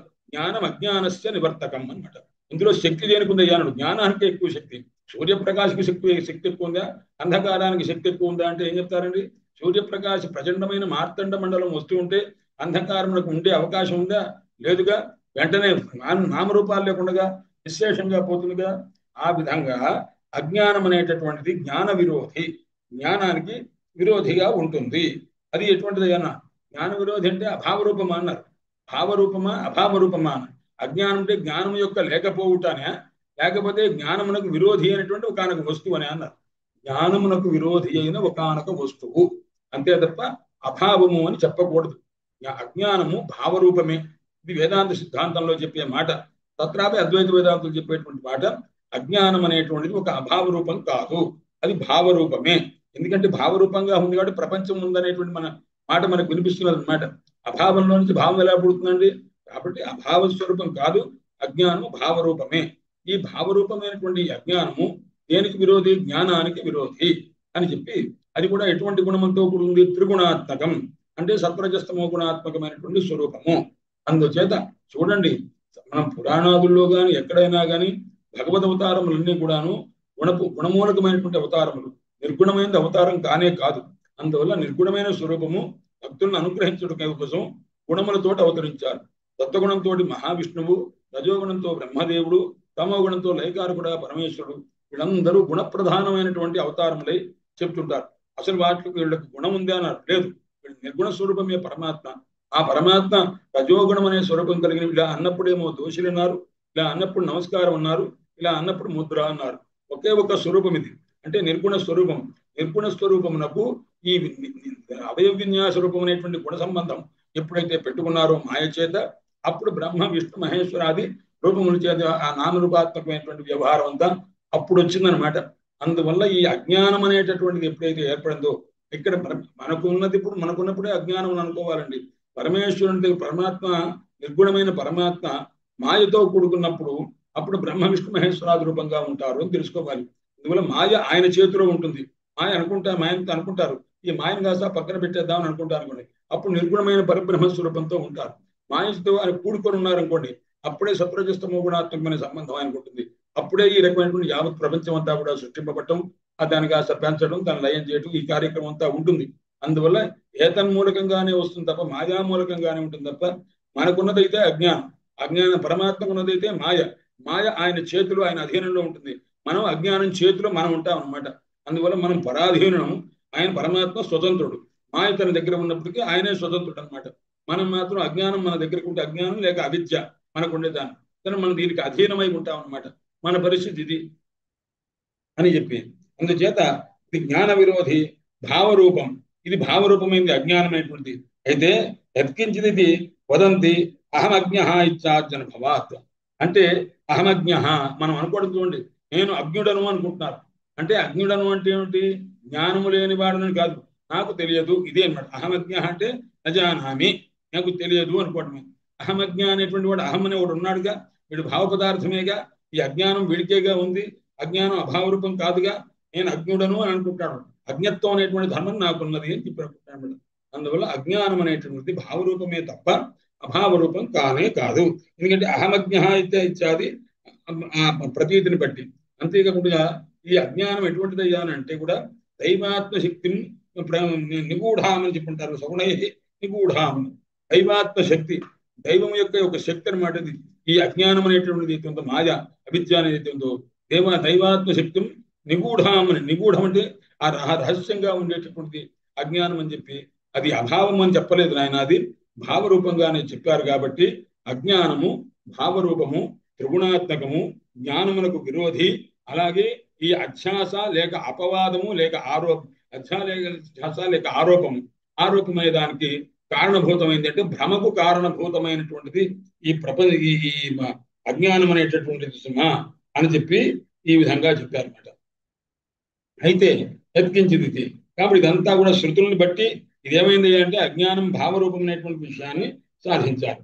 అయితే ఆరోపం అంటే ఏమిటి అన్నారు. ఇప్పుడు చూడండి, ముందు ఎలా క్రమంగా వస్తున్నారంటే, శాస్త్రం తీసుకునేటప్పుడు ముందేం చెప్పారు నాయన, సత్యమైన వస్తువు ఏది, అసత్యమైన వస్తువు ఏది, సత్యమైన వస్తువు అసత్యమైన సత్యమైన వస్తువునందు అసత్యమైన వస్తువు ఆరోపింపబడింది. దీన్ని ఏమన్నారయ్యా అంటే ఆరోపం అని అన్నారు, ఇది భ్రాంతి అని అర్థము అని చెప్పన్నారు. సరే, దీనికి కారణం ఏమిటి అంటే అజ్ఞానం అని చెప్పారు. అసలు ఆరోపం అంటే ఏమిటి చెప్పండి. అంటే ఒక వస్తుని అవస్తున ఆరోప అన్నారు. అంటే ఏమిటి? అతస్మిన్ తద్బుద్ధి ఆరోప అని మన దానికి ఒక డెఫినేషన్, ఒక నిర్వచనం ఇచ్చారు. అతస్మిన్, అది కానిదాని యందు, అంటే సర్పము కానిదాని యందు తద్బుద్ధి, ఇది సర్పము అనేటటువంటి బుద్ధి ఏదైతే ఉందో అదే ఆరోపం. ఆరోపం అంటే మనం సామాన్యంగా దీని ఎందుకు దాన్ని ఆరోపం చేయాలంటే, ఒక బంగారం ఉందనుకోండి, బంగారం మీద మనం ఒక బుట్ట పెట్టేసామనుకోండి, ఒక డబ్బాను మీద పెట్టేసామనుకోండి, అప్పుడు ఏమైపోయింది? ఆ బంగారం కనిపిస్తుందా? కనిపించదు కదా. ఆరోపితం ఎప్పుడైతే అయిందో దాని స్వరూపం తెలియబడలేదుగా. అలాగే జ్ఞానస్వరూపమైనటువంటి ఆత్మయందు అతస్మిన్, అది కానిదాని యందు, అంటే ఆత్మస్వరూపము కానిదాని యందు అది ఆత్మస్వరూపం అని అనుకుంటున్నాడు, సరిలేదు, అది సత్యం అని అనుకుంటున్నాడే, అది ఆ బుద్ధి ఏదైతే ఉందో ఇదే ఆత్మ అనుకుంటున్నాడు. అంటే శరీరమునందు ఆత్మభ్రమ కలిగింది. ఆత్మ శరీరం కాదండి. శరీరము ఆత్మ అనేటువంటి సర్వవ్యాపకమైనటువంటి దాని యందు ఈ పరిచ్ఛిన్న శరీరంలోనే ఆత్మ అని అనుకుంటున్నాగా, ఇది భ్రమ అనమాట. అలాగే సర్పము కానిదాని రాడునందు సర్పం అనుకుంటున్నానుగా, ఇది భ్రమ. ప్రపంచము లేనటువంటి నిత్యానంద స్వరూపమైన నిర్గుణమైన నిరాకారమైన నిరంజనమైన నిరుపాధికమైనటువంటి నిర్గుణమైన పరమాత్మత్వమునందు ఇది సగుణ సాకార సంబంధమైనటువంటి ఈ రకంగా మనం తెలుసుకుంటున్నామే, ఇది భ్రమ అంటే అనమాట. ఆ విషయాన్ని చెబుతున్నారు అనమాట. అతస్మిన్ తద్బుద్ధి ఆరోప అంటే ఏమిటి అన్నాడు. ఒకానొక వస్తువునందు దాంతో సమానమైన వస్తు భ్రమ కలగటం అయితే ఉందో దాన్ని ఆరోపం అంటారు అన్నారు. చూడండి, సజాతీయమైన అంటే సుషుమారుగా దానికి దగ్గరగా ఉండే భ్రమ కలగాలి. అంటే ఇది వంకరగా ఉంది, టింకరగా ఉంది కాబట్టి, అదేదో కదులుతున్నట్టుగా, గాలి కదులుతున్నట్టుగా ఉంది కాబట్టి దాన్ని చూసి దాని లాంటి ఒక భ్రమ ఏం కలిగింది అంటే అవస్తువైనటువంటి ఒక సర్ప భ్రమ కలిగింది అని అన్నారన్నమాట. కాబట్టి అతస్మిన్ సజాతీయమైనటువంటి ఒక వస్తువు యొక్క ఆరోపం ఏదైతే ఉందో ఇది నాయన అతస్మిన్ సద్బుద్ధి చవోచామ అని భగవత్పాద శంకరుడు భాష్యంలో కూడా చెప్తారన్నమాట. అందువల్ల ఏ విధంగా రజ్జువునందు సర్పభ్రమ కలిగిందో అలాగే ముత్యపు చిప్పను చూసి దూరంగా దాంట్లో ఏమనుకుంటారు, ఇది కొద్దిగా సూర్యకిరణంలో పడేసరికి మెలమెల మెరుస్తున్నట్టుగా ఉండి ఏదో వెండయ్యా అనుకుని అనుకుంటాడు అనమాట. కాబట్టి సుప్తో రజతస్య భ్రమ, సుప్తో శుక్తి ఎందు రజతము అనేటువంటి శుక్తి అంటే ముత్యపు చిప్ప, దాని ఎందు మెలమెలగా సూర్యకిరణములు పడితే అది కాస్త దూరంగా చూస్తే మనకు వెండి అనిపిస్తుంది అనమాట. అలాంటి శుక్తి ఎందు రజత భ్రమ గాని, అలాగే తాడునందు సర్పభ్రమ గాని, ఇవన్నీ కూడాను అది కాని దాని ఎందు అదిగా అనిపించడం అనమాట. అందుకోసం ఇలాగే అంధకారంలో పతితమైనటువంటి రజ్జును చూసి ఈ రకంగా అనుకోవటం అని. అప్పుడు ఏమైంది, ఎప్పుడైతే రజ్జును చూసి సర్పం ఎప్పుడైతే అనుకున్నారో ఆ రజ్జు సర్పాకారంగా పరిణమించింది వాడికి బుద్ధిలో. అందుకోసం ఇదంతా బౌద్ధం. బౌద్ధం అంటే బుద్ధి ఎందు కలిగినటువంటి వికారం అనమాట. అంతే తప్ప వస్తుత వస్తువులో పరిణామం ఏమైనా ఉందా? నాకు క్షిపనిష్టాం సహస్రం అభి ఘటం ఇంకా పటయితి మీసదే అని ఒక మాట అంటారు. అందుచేత వాచస్పతి మిశ్రులు వారు భామతీకారు అంటుంటారు. ఆయన భగవత్పాద శంకరులకు శంకరుల భాష్యానికి వ్యాఖ్యానం రాశారు. సూత్ర భాష్యానికి ఆయన ఉపనిషదాం సహస్రమపి, కొన్ని వేల ఉపనిషత్తులు వచ్చినా ఘటాన్ని పటం చేస్తావా, ఘటం అంటే కొండ, కొండని బట్టం చేస్తావా, చెయ్యలేము అనమాట. వస్తువుని మార్చలేము. మనం మారేది ఇక్కడ బుద్ధి మారుతున్నది అనమాట. దాన్ని చూసి మనకు భ్రాంతి చేత కలిగేటువంటి పరిణామం ఇక్కడ బుద్ధిలోనే ఈ పరిణామం అంతా ఏర్పడుతుంది అనమాట. అందుచేత ఈ రకంగా కలుగు సర్పాకార పరిణతిని ఆసాదయతి, ఆ రజ్జు విషయకమైనటువంటి జ్ఞానం అనేటటువంటిది లేకుండగా దాని చేత ఉంది రజ్జువును చూసి సర్పాకారంగా మన బుద్ధి అనేటువంటి పరిణామాన్ని పొందుతుంది. కాబట్టి ఈ విధమైనటువంటి ఆ రకమైనటువంటి దర్శనం వల్ల అజ్ఞానం అనేటువంటి ఎప్పుడు పోతుందయ్యా అన్నాడు. ఎప్పుడైతే ఇది రజ్జువు అని తెలిసిన తర్వాత, దగ్గరికి వెళ్ళి చూసిన తర్వాత దాని కదలికలు లేవు, అంతా గదిలి చూసిన తర్వాత ఓహో ఇది సర్పం కాదయ్యా, ఇది తాడేనయ్యా అన్నాడు. ఆ తర్వాత అతనికి ఆ భయం గాని, కంపం గాని, సర్పభ్రమ గాని పోతుంది. ఎప్పుడైతే సర్పభ్రమ పోయిందో, ఆ రజ్జు అనేటువంటి జ్ఞానం కలిగిందో, అధైర్యాదంతా పోయి ధైర్యం కలిగి మామూలుగా ప్రవర్తిస్తుంటారు. అలాగే ప్రపంచ భ్రమ అనేటువంటిది ఎప్పుడైతే పోయిందో, ప్రపంచం కల్పితం అనేటువంటి పరిస్థితి ఎప్పుడైతే తెలిసిందో, ప్రపంచం దేనిని కల్పించబడింది, ఆత్మ ఏంది, ఆత్మ ఎందుకు కల్పించబడినటువంటి ఆ కల్పితత్వం అనేటువంటిది, కల్పితం వల్ల కలిగినటువంటి భ్రమ అయితే ఉందా, భ్రమంతా పోతే చివరికి ఉన్నది ఆత్మైవేదం సర్వం బ్రహ్మైవేదం సర్వం బ్రహ్మాహమస్మి ఆత్మాహమస్మి ఆత్మైవాహం బ్రహ్మైవాహం అంతే తప్ప నేను ప్రపంచోహం పురుషోహం అని ఈ పురుషుడనే మాట గాని, నామరూపములు గాని, ఈ రకమైనటువంటి వ్యావహారిక దశలో వచ్చేటటువంటి ఏ మాట ఉన్నవో ఆ మాటలన్నీ కూడాను పోతాయి అనమాట. ఆ పోయి మిగిలింది ఏమిటి అంటే ఆత్మస్వరూపం ఒక్కటే ఉంటుంది అని తెలుసుకుంటాం అనమాట. అందుచేత ఈ విధంగా ఈ పరిస్థితిని చెప్పిన తర్వాత అజ్ఞానం అంటే ఏమిటి, దాని స్వరూపం అంటే ఏమిటి అని మళ్ళా నిరూపణ చేస్తున్నాం. అధ్యారోపం ఒకటి చేయాలంటే, ఒక వస్తువు నుండి ఇంకో వస్తువును మీరు చెయ్యాలంటే అది రెండు వస్తువులు నుండి తీరాల్సిందన్నమాట. అధిష్టానం ఉండాలి. ఇది ఒక టెక్నికల్ వర్డ్ అంటుంటారు విషయాలతో, సాంకేతికమైనటువంటి ఒక భాష. వేదాంతంలో కూడా వస్తు అవస్తు అపేక్ష అధ్యారోప అంటే ఒక భ్రమ కలగాలంటే మీరు తర్వాత మీరు కూర్చొని మీరు ఆలోచిస్తుంటే తెలుస్తుంది ఏది వస్తువు ఏది అవస్తువు, ఏది శాశ్వతమో అది వస్తువు, ఏది అశాశ్వతమో అవస్తువు. దేని యందు ఏది కల్పిస్తున్నాము, వస్తువునందు అవస్తువుని కల్పిస్తున్నాం. సత్యమైన ఆత్మ యందు అవస్తువైన ప్రపంచాన్ని కల్పిస్తున్నాం. కాబట్టి అవస్తువు ఏది, ప్రపంచం అవస్తువు. కాబట్టి ఇప్పుడు మీకు ఒక అజ్ఞానం అనేటువంటి దానికి ఏముండాలి, రెండు ఉండాలి, వస్తువు ఉండాలి, అవస్తువు ఉండాలి. అజ్ఞానం చేతనే కదా వస్తువునందు అవస్తు భ్రమ కలిగింది. అజ్ఞానం లేకుండా అవస్తు భ్రమ కలగదు కదా. అందువల్ల అజ్ఞానం అంటే ఎటువంటిది అయ్యానుడు, వస్తు అవస్తు అపేక్ష, వస్తువును కోరుతుంది, అవస్తువును కోరుతుంది. అందుకే వస్తువు లేకపోతే అవస్తువుని దాంట్లో కల్పించలేదు. తాడు లేకపోతే సత్వం అనేటువంటి భ్రాంతి మీకు కలిగించలేదు. అజ్ఞానం ఒకటే ఉంటే ఏమి చేయలేదండి. అందువల్ల వస్తు సాపేక్ష అనమాట. అవిద్య అనేటటువంటి దానికి అనమాట. అజ్ఞానం అనేటువంటి ఎప్పుడు కూడా ఒక వస్తువు ఉండాలి, వస్తువునందు అవస్తువు యొక్క అపేక్ష కలిగేట్టుగా చేయాలి. అది ఎన్మూలకంగా జరిగింది. నువ్వు సత్యభ్రాంతి ఎందుకు కలిగింది అన్నాడు, అజ్ఞానం అండి అని అంటారు అనమాట. అజ్ఞానం అనేటువంటి దానికి ఏముండాలి, వస్తువు ఉండాలిగా, అవస్తువు అనేటువంటిది కూడా ఉండాలిగా. ఆ రకంగా జరుగుతుంది అని చెప్పాను. కాబట్టి రజ్జు సర్ప అధ్యారోపంలో వాళ్ళ వివరణ ఇచ్చారన్నమాట. అలాగే బ్రహ్మ జగదధ్యారోపే, ఇది మామూలుగా ఒక మామూలు ఇప్పుడు కూడా చెప్పినట్టుగా ఉంటుంది. కానీ రెండవది అంటే ఇది దృష్టాంతం. దృష్టాంతం అంటే ఏంటి, ఒక ఉదాహరణ మీకు చూపించి, ఇలాగే ప్రకృతంలో అంటే బ్రహ్మ జగదధ్యాసే అంటే బ్రహ్మయందు జగత్తు ఉన్నది అనేటువంటి జగత్ అనేటువంటి అధ్యాస భ్రమ కలిగింది. అంటే బ్రహ్మను ఇంత పరబ్రహ్మ స్వరూపాన్ని నిత్యమైన సత్యమైన ఆనందమైన జ్ఞానస్వరూపమైన అనంతమైన ఈ ఆత్మతత్వమునందు అనిత్యమైన అజ్ఞాన స్వరూపమైనటువంటి పరిచ్ఛిన్నమైన సుఖ దుఃఖాత్మకమైనటువంటి ఈ ప్రపంచ భ్రమ కలిగింది అనమాట. కాబట్టి ఇటు వస్తువునందు అవస్తువైనటువంటి ఒక దాని యొక్క ఆరోపం అనేటువంటిది కలిగిందిగా. ఇది ఎన్మూలకంగా కలిగింది, అజ్ఞానం మూలకంగా కలిగింది అనమాట. అంటే అజ్ఞానం చేతనే ఆత్మ యందు ప్రపంచ భ్రమ కలిగింది. అధిష్టానము అంటే దేని యందు కలిగిందో దాని అధిష్టానం. దేని యందు కలిగింది? ప్రపంచ భ్రమ ఆత్మ యందు కలిగింది. కాబట్టి ఆత్మ అనేది అధిష్టానం. అయితే ప్రపంచాన్ని ఏమంటారు? అధిష్ఠేయము, అధిష్టానమందు కల్పించబడింది. దీన్ని ఏమంటారంటే ఆరోపితము, ఆరోపము. ఈ శబ్దముల చేతి దీని వ్యవహారం చేస్తారు. ఆత్మ యందు ఆరోపితమేది ప్రపంచం, ప్రపంచ భ్రమ అన్నమాట కలిగింది. ఆత్మ యందు కలిగిన భ్రమ ఏమిటి? ప్రపంచ భ్రమ కలిగింది. ఆత్మ యందు ఆరోపితమైంది ఇది, ఆ ప్రపంచం ఆరోపితమైంది అనమాట. ఆ ఆరోపితం దేని చేత పోతుంది? అధిష్టాన జ్ఞానం చేత పోతుంది. సర్పభ్రమ దేని చేత పోతుంది? రజ్జు జ్ఞానం చేత పోతుంది అనమాట. జ్ఞానం చేతనే అజ్ఞానం పోవాలి తప్ప, అజ్ఞానం చేత కదా వచ్చింది ప్రపంచము. ఆ ప్రపంచమునకు, ఆ ప్రపంచం అనే భ్రమ మన కలగడానికి కారణం ఏంటండి? అజ్ఞానం. ఆ అజ్ఞానం మూలకమైనటువంటి ప్రపంచము ఎలా పోతుందండి? అజ్ఞానం పోతే పోతుందండి. మనకు మనకు ఒక టైఫాయిడ్ జ్వరం వచ్చింది.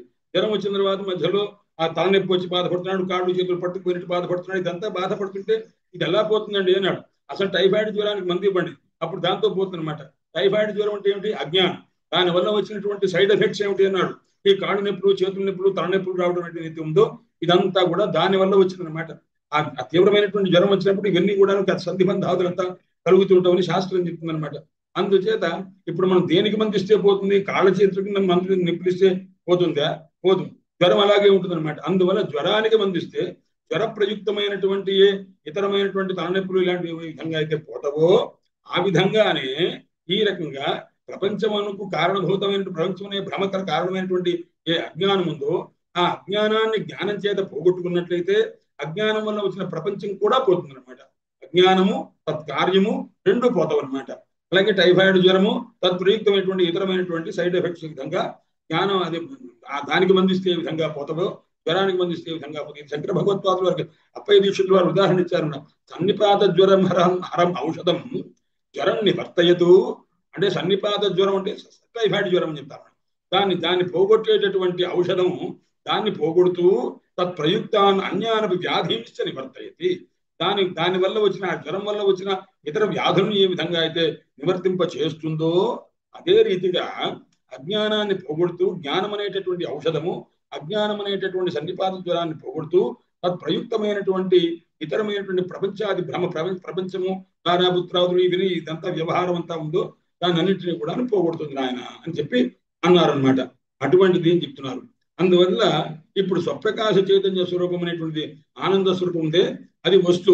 అవస్తువు అంటే ఏమిటయ్యా అన్నాడు. ప్రపంచము. దానికి కారణం ఏమిటి అన్నాడు. అజ్ఞానం. దాన్ని అజ్ఞానాన్ని పోగొట్టుకోవాలి సుమా అని చెప్పి అన్నారు. అయితే ఇప్పుడు మళ్ళా అడుగుతున్నారు, ఇమిదం అజ్ఞానం నామ. శాస్త్రంలో పెద్ద విచారం అండి. ఎన్ని విషయాలు ఉన్నవయ్యా అన్నారు. పెద్ద విషయాలు దీని యోగ భాషిష్టంలో అయితే ఒక మాట చెప్తారు. ఏమనంటే అయ్యా ఇప్పుడు ఏదైనా ఒక చిగురాకుని నలపవయ్యా అని అనుకోండి. అంటే ఈ రెండు వేళ్ళు కలిపి ఇట్లా నలపాలండి. ఇలా నలిపే ప్రయత్నం చేస్తే తప్ప ఆ చిగురాకు అంటే లేతగా ఉన్న చిగురాకు నలపాలన్నా ఇట్లా రెండు వేళ్ళు కలిపితే గానీ అది నలిగిపోదండి. అలాంటిది అనేక జన్మల నుంచి వచ్చినటువంటి ఒక వాసన, విషయ వాసన, దాంతో కూడుకొని నేను జీవుణ్ణి అనుకుంటున్నటువంటి వాడు నీవు జీవుడవు కాదు, నీవు పరబ్రహ్మ స్వరూపము అని మాటలతో చెప్తేనే నేను జీవుణ్ణి కాదు, నేను పరబ్రహ్మాన్ని తెలుసుకోవచ్చు కదా. ఈ చిగురాకు నలపాలంటే రెండు వేళ్ళు యొక్క సహకారం ఉండాలి. నీవు జీవుడవు కాదు, నీవు పరమాత్మ స్వరూపాన్ని మాటల చేతనే జ్ఞానం కలగవచ్చు కదా. ఇంత శాస్త్రం ఏమిటండి అని అడిగారు ఒక ప్రశ్న. యోగ వాసిష్టంలో రామచంద్రమూర్తి వశిష్ఠుల వారు అడిగేటువంటి ఒక మాటలు ప్రశ్న పరంపరలో ఇదొకటి అనమాట. అంటే నాయన ఇది ఇప్పుడు ఒకసారి తప్పుని చెప్తే వెంటనే అర్థమయ్యేటువంటిది అయితే చెప్పవచ్చు.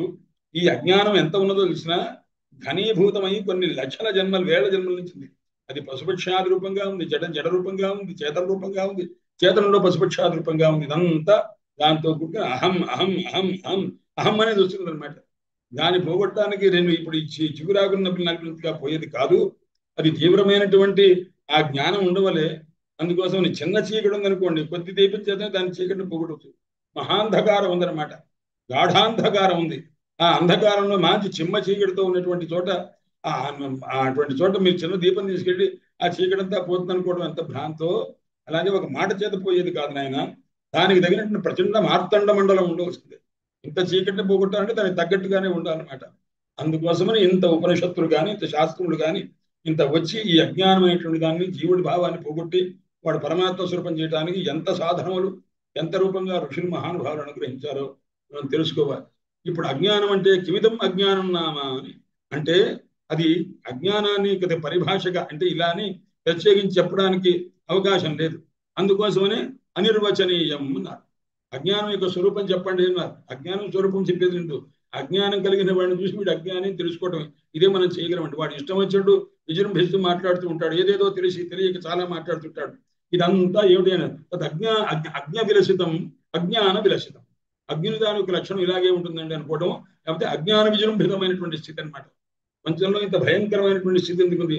పరస్పర వంచక భావం.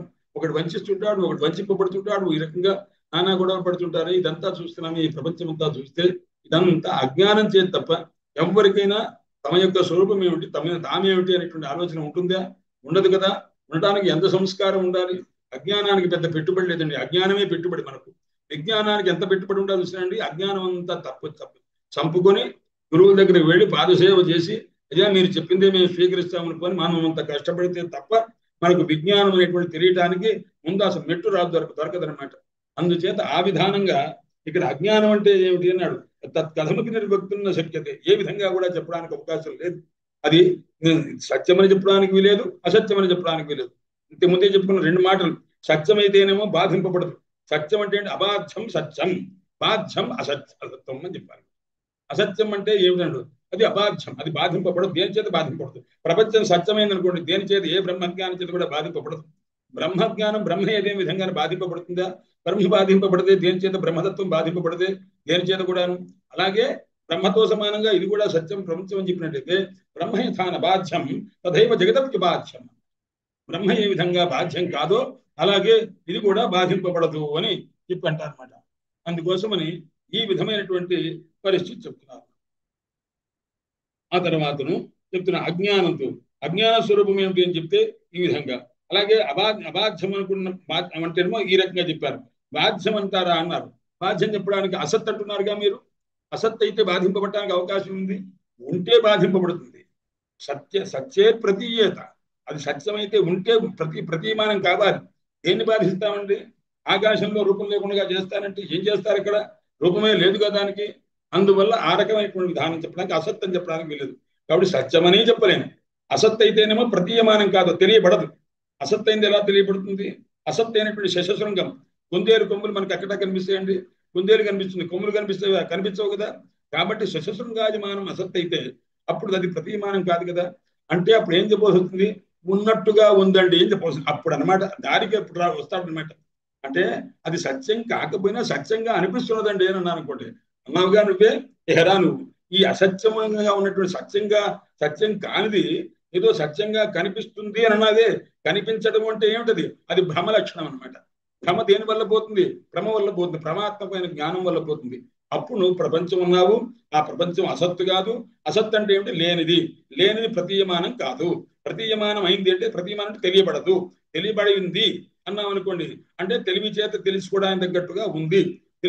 తెలుసుకోవడానికి తగ్గట్టుగా ఉంది అంటే అది నువ్వు ఉన్నట్టుగా ఉంది అంటున్నావుగా. అన్నట్టుగా ఉంది అని ఎప్పుడైతే అన్నావో అది లేనట్టుగా ఉంది అనమాట. అందుచేత దాన్ని ఏమంటారు? భ్రమ అన్నమాట. దాన్ని ఒప్పుకొని తీరవలసిందేనండి. ఎందుకంటే మనం ఏం యుక్తి చెప్తాను చెప్పండి, చెప్పడానికి అవకాశం లేదు. మహనీయులు ఎంత గొప్పగా చెప్పారు. ఆ ఇంట్రొడక్షన్ తీసుకురావడమే ఈ చదవటం వేరండి. ఈ ప్రకరణం చదవటం మహానుభావులు ఆయన సదానంద యోగేంద్రులు అద్భుతంగా చెప్పారు. కానీ అది భగవత్పాదుల వారి భాష్యం. ఆ ఇంట్రొడక్షన్ చూస్తుంటే ఆ పదాలు వేరి యుష్మతస్మత్ ప్రత్యయ గోచరో విషయ విషయినో తమః ప్రకాశవత్ విరుద్ధ స్వభావయో ఇతరేతర భావానుపత్తౌ సిద్ధాయాం సుతరాం తద్ధర్మాణామపి ఇతరేతర భావానుపత్తి ఇత్యతః అస్మత్ ప్రత్యయ గోచరే విషయనిష్టాత్మకే యుష్మత్ ప్రత్యయ గోచర విషయశ్చ తద్ధర్మాణాంచ తద్ధ్యాసః విచ్ఛేతి యుక్తం అని మొట్టమొదటి వాక్యం అంటది. ఇది అధ్యాస భాష్యం అంటారు అన్నమాట. అంటే అది మొదలుపెట్ట యుష్మత్ అస్మత్ ప్రత్యయ గోచరయో నీ బండబడ.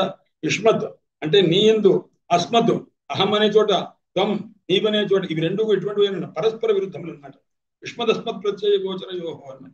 నీవు నేను అనేది పరస్పరం, నువ్వు వేరు నేను వేరు అనేది ఎంత పరస్పరం విరుద్ధంగా అంటే వేరేగా స్పష్టంగా కనిపిస్తున్నావో అలాగే ఇవి రెండు కూడా అన్నమాట. అంటే ప్రపంచం నుండి కల్పితమైన అధిష్టానమైన ఈ ఆత్మస్వరూపము పరస్పర విరుద్ధము. తమః ప్రకాశవత్ విరుద్ధ స్వభావయో. తమస్సునకు ప్రకాశకు ఇది సాధర్మ్యం ఉన్న ఉందా, అవిరోధం ఉందా? విరుద్ధ స్వభావయో.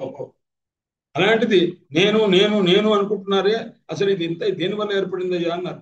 అంటే అచేతనమైనటువంటి శరీరం ముందు నేను అని అనుకుంటున్నాడు, చేతన స్వరూపాన్ని ఆరోపిస్తున్నాడు.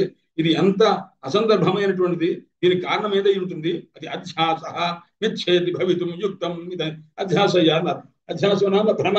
ఇప్పుడు మనం అధ్యారోపం అన్నా అధ్యాస అన్నా ఇవన్నీ కూడా సుమారుగా సమానార్థకమైనటువంటి శబ్దాలు వేస్తూ ఉన్నారన్నమాట. ఈ విధంగా కాబట్టి అజ్ఞానం అనేటువంటిది సత్యం అని చెప్పడానికి వీల్లేదు. అలాగే బ్రహ్మబోధానంతరం, ఎందుకంటే బ్రహ్మబోధ కలిగిన తర్వాత ఈ అజ్ఞానం అనేటువంటిది ఉంటుందా అన్నాడు, ఉండదు. ప్రకాశం వచ్చిన తర్వాత చీకటి ఉంటుందా అన్నాడు, ఉండదు. అలాగే బ్రహ్మజ్ఞానం కలిగిన తర్వాత నీవనుకున్న అజ్ఞానం కానీ అజ్ఞానం వల్ల ఏర్పడిన ఈ ప్రపంచం కానీ ఉంటుందా?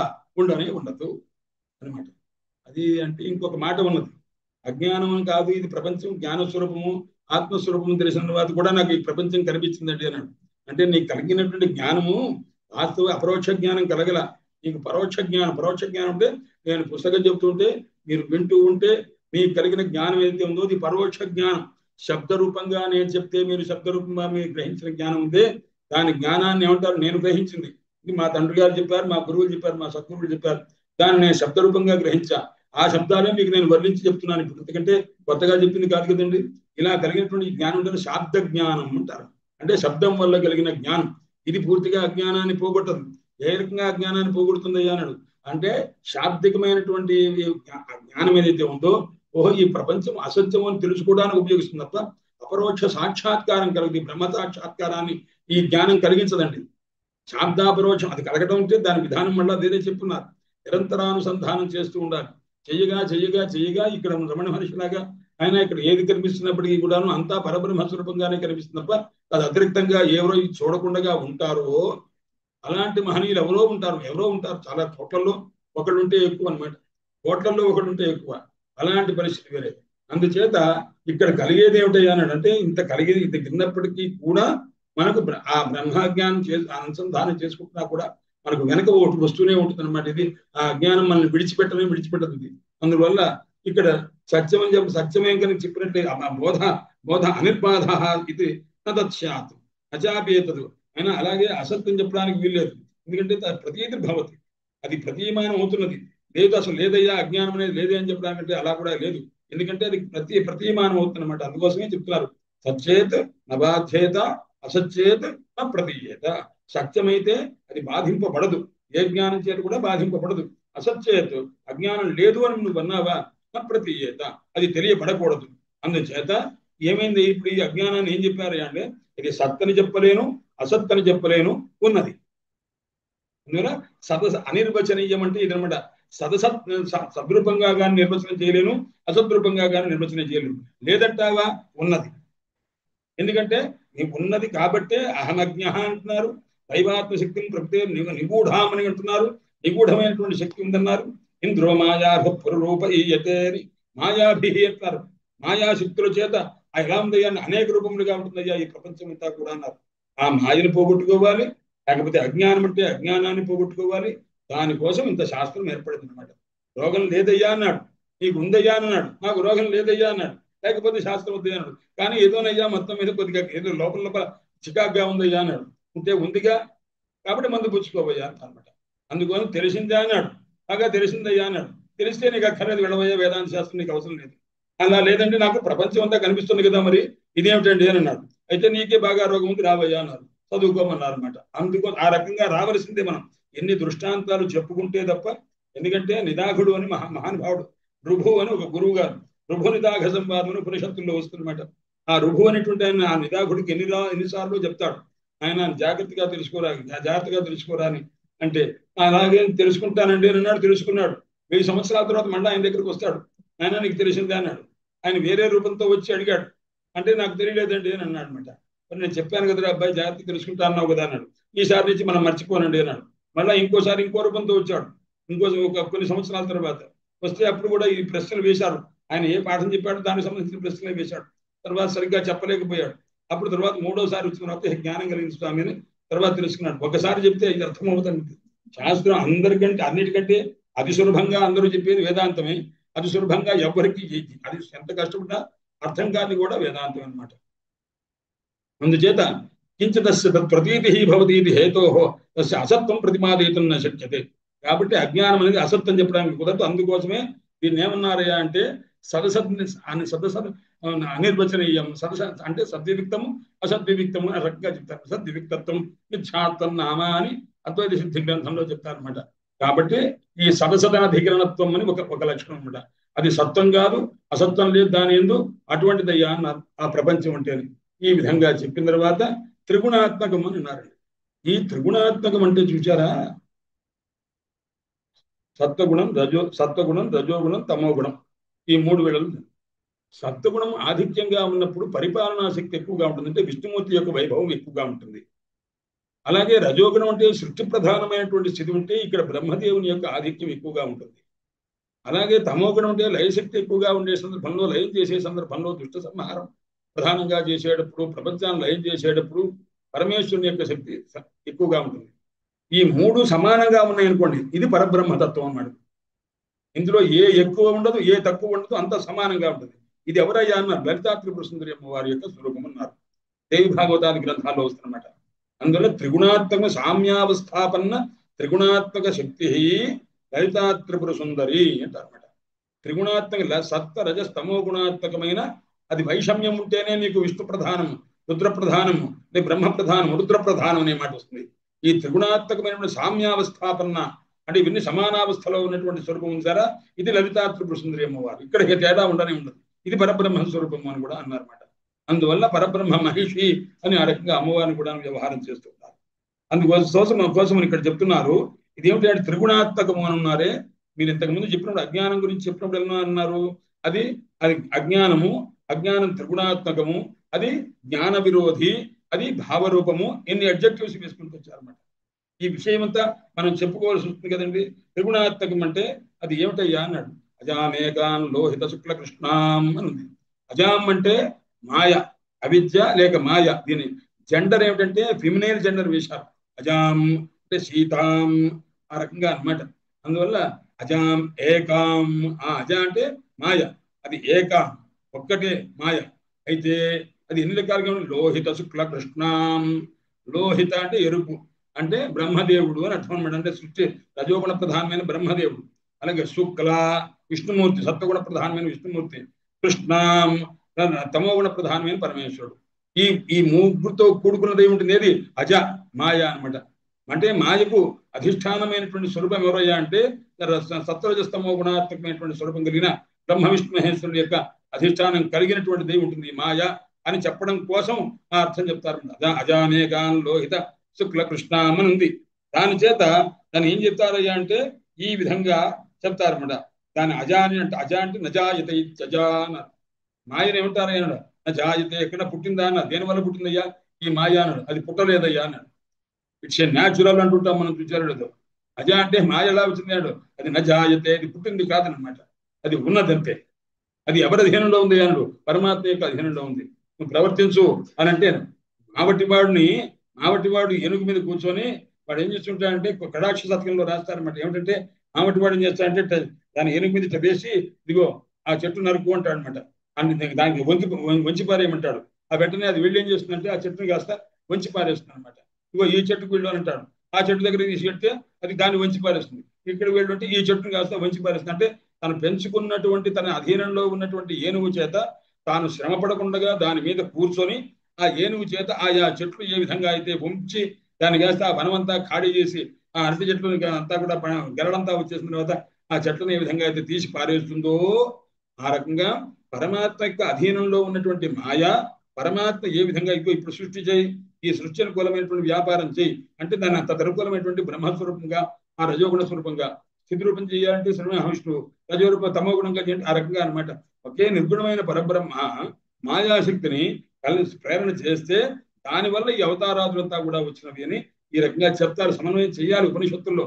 ఎందుకంటే అవతారాలు నిర్గుణమైన పరబ్రహ్మ అని చెప్పి వేదాంతంలో చెప్తే ఈ అవతార విశేషాలు ఆ కృష్ణావతారం చెప్పలేదు, రామావతారం చెప్పలేదు, దిగులు అక్కర్లేదు. ఉండదు, వాడి సిద్ధాంతంలో లేనే లేదు. అందుచేత ఇదంతా దేని వల్ల కల్పించారయ్య అన్నారు. మీరు అనుకున్నారు, నేను చెప్పలేదే, నేను ఆయన ఇదంతా జాగ్రత్తగా రక్షించమని నేను చెప్పలేదు, నీతో చెప్పలేదే. కాబట్టి ఇదంతా స్వాజ్ఞాన కల్పిత, ఇదంతా అజ్ఞానం చేసి కల్పించింది. ఇప్పుడు మనం మాట్లాడటానికి ఆ మాటలతో మాట్లాడేంత స్థాయి మనకు లేదు. అందుకోసం వాళ్ళు చెప్పిన మాట గ్రహించాలి. సిద్ధాంతం ఇదని తెలుసుకోవడమే తప్ప ఆ సిద్ధాంతంలో మనం నిరంతర హృదయంలో నిలబడి ఉన్నామని మాత్రం ఆ భ్రాంతి పడవద్దు. ఆ స్థితిలో మాత్రం లేము మనం. ఆ రావాలని చాలా కష్టపడాల్సిందే. అందుకోసమని అజానేకామని చెప్పారు. కాబట్టి అది జ్ఞానం. మీరు ఇప్పుడు కూడా చూడండి, ఇది ఎటువంటిదయ్యా అన్నాడు. ఇది అంటే ఇది మాయాస్వరూపం అంటున్నారు, లేకపోతే అజ్ఞానం అన్నారు. దీనికి ఇది ఎటువంటిదయ్యా అన్నాడు. దానికి వేసిన ఇంకో విశేషణం జ్ఞాన విరోధి అని వేశారు. జ్ఞానానికి విరోధి ఏది? అజ్ఞానం అనేటటువంటిది. ఈ అజ్ఞానం వల్ల ఏం కలిగింది? వస్తు అవస్తు, వస్తువునందు అవస్తువు యొక్క ఆరోపణ జరిగింది అనమాట. ఆ కలగడానికి కారణం అజ్ఞానం. ఈ అజ్ఞానం ఎటువంటిది అంటే త్రిగుణాత్మకం. ఇంకా ఎటువంటిది అంటే జ్ఞాన విరోధి. ఈ జ్ఞాన విరోధిత్వం అంటే ఏమిటి అన్నాడు. అజ్ఞానము ఎటువంటిది అంటే ఆత్మసాక్షాత్కారాన్ని కలిగించడంలో అది ప్రతిబంధకమై ఉంటుంది అన్నమాట. అజ్ఞానం ఏం చేస్తుందంటే జ్ఞానానికి విరోధి అంటే మనకు ఎప్పుడైనా సరే మనకు అజ్ఞానం అనేటువంటిది ఎప్పుడైతే ఉందో మనకు జ్ఞానాన్ని కలగకుండా చేస్తుంది. దాని లక్షణం అంతేగా. అజ్ఞానానికి లక్షణం శత్రువు, దానికి జ్ఞానం అంటే మహాకోపం. అందువల్ల జ్ఞానం కలగకుండా చేస్తుంది. ఆత్మసాక్షాత్కారం అనేటువంటి, సాక్షాత్కారం అంటే జ్ఞానం, ఆత్మసాక్షాత్కారం జ్ఞానం అయితే ఉందో ఆ జ్ఞానం కలగకుండా చేసే లక్షణం అజ్ఞానానికి ఉందన్నమాట. అందువల్ల అజ్ఞానం జ్ఞాన విరోధి. మనం ఎంత కష్టపడ్డా మనకు అపరోక్ష సాక్షాత్కారం కలుగుతుంది అంటే కలగదు. ఎందుకంటే అది విరోధి, దాని విరోధి అనమాట, ప్రతిబంధిస్తుందన్నమాట.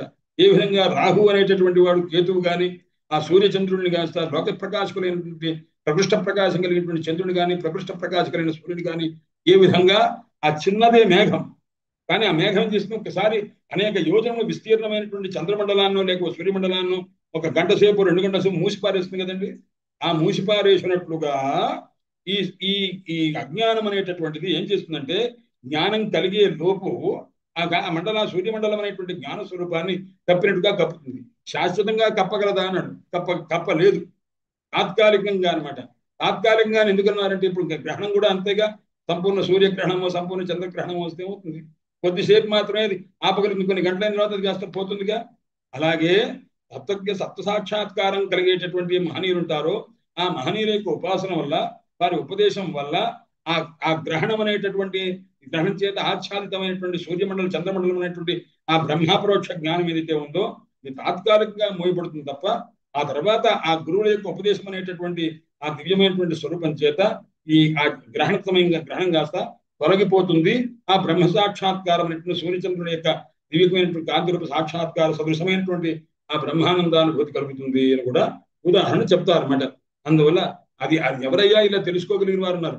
మామూలుగా గీతావచనంగా మామేవ ఏ ప్రబుద్ధంతే మాయామేతాం తరంతితే అని అంటే ముందు ప్రపత్తి కలిగి ఉండాలి, భగవంతుని ఎందుకు జ్ఞానం ఆయన అనుగ్రహం పొందగలిగి ఉండాలి. అలాగే భక్తి యొక్క గురువుల యొక్క అనుగ్రహం కలిగి ఉండాలి. కలిగితే వారు చెప్పిన మాట మీద ఆ తర్వాత పరోక్ష జ్ఞానం కలిగి ఈ పరోక్ష జ్ఞానాన్ని అంటే శబ్దం చేత కలిగినటువంటి జ్ఞానాన్ని చేత ఆలోచించి అప్పుడు భగవత్పాదులు వారు రాసిన స్తోత్రం ఉన్నామన్నట.